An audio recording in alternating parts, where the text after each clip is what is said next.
बिस्मिल्लाहिर्रहमानिर्रहीम। अस्सलाम वालेकुम। कैसे हैं आप सब? मेरे चैनल पर आपको खुशामदीद। मेरी वीडियो को लाइक और सब्सक्राइब करें, थैंक यू। जो आज मैं लाई हूँ मज़ेदार सा ऑमलेट बनाने की तरकीब। ठीक है, तो अब चलते हैं हम उसके इज़्ज़ा की तरफ। इसमें शामिल है 2 अंडे, 2 कटी प्याज, 1 टमाटर, 2 हरी मिर्चें, 2 आलू और 3 से 4 पालक के पत्ते। तो सबसे पहले आपने आलू को अच्छी तरह से कश करना है। जिस तरह आप देख सकते हैं आपके कश किए हुए आलू रेडी हैं। उसके बाद आपने प्याज को भी इसी तरह से कश करना है। अच्छी तरह से इसको छोटे छोटे टुकड़ों में कर लें तो आपके ये प्याज भी रेडी हैं। उसके बाद आपने क्या करना है, एक पैन में ऑयल लेना है जितना भी आपको ज़रूरत है और उसके अंदर वो कश किए हुए प्याज वो डाल देना है।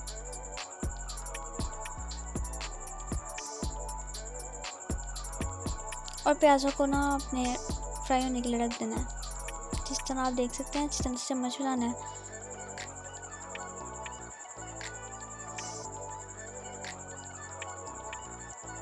देन आपने क्या करना है, जो कश किए हुए आलू होंगे वो आपने प्याज के अंदर ऐड कर देना है और उनको अच्छी तरह से मिक्स करना है। यानी कि मतलब आलू और प्याज दोनों को फ्राई करना है और अच्छी तरह से करना है कि प्याज और आलू नीचे लगे ना।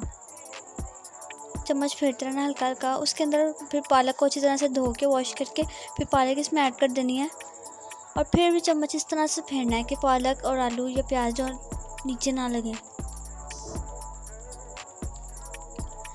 दूसरी तरफ आपने अंडे लेने हैं और अंडों को अच्छी तरह से फेंटना है।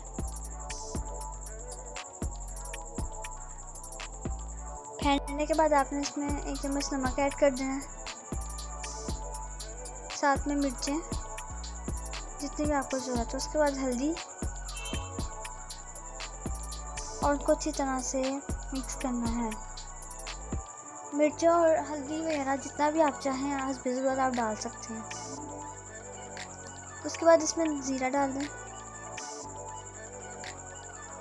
एंड देन इसको अच्छी तरह से फेंटें और फिर कटी हुई मिर्चें वो भी आपने इसके अंदर ही ऐड करनी है। अच्छी तरह से इसको फेंटें। दूसरी तरफ हमने प्याज आलू और पालक को जो अच्छी तरह से फ्राई किया था, चम्मच हिलाते रहना अच्छे से। एंड देन आपने इसके ऊपर 1 बाय 1 टमाटर रख देना है और टमाटर की शेप जिस तरह भी आप चाहें काट सकते हैं। उसके बाद इसके ऊपर जो फेंटा हुआ अंडा होगा वो आपने डाल देना है। आप गोलाई शेप में डाल लें जिस तरह मर्जी, वो आपकी अपनी मर्जी है। उसको पकने के लिए रख देना है। अब देखिए वो अच्छी तरह से पक रहा है साइडों से। आप चाहे तो इसको गोलाई में भी रख सकते हैं, लेकिन इसको अच्छी तरह से चम्मच में ना कि ये नीचे ना लगे, क्योंकि इसमें पालक और आलू हमने ऐड किया हुआ है। तो वो अगर आंच हल्की तेज़ होती है तो वो फिर नीचे लग सकते हैं। अब देख सकते हैं अंडे आपके तकरीबन बन रहे हैं, पक रहे हैं। चम्मच हल्का हल्का सा फेरते रहना है और इसको नीचे लगने नहीं देना।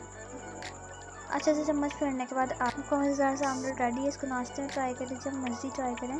Thank you so much. उम्मीद आपको पसंद आया होगा। आम से मज़ेदार सी डिश है, इसे अपने घर पर ज़रूर ट्राई करें और एंजॉय करें।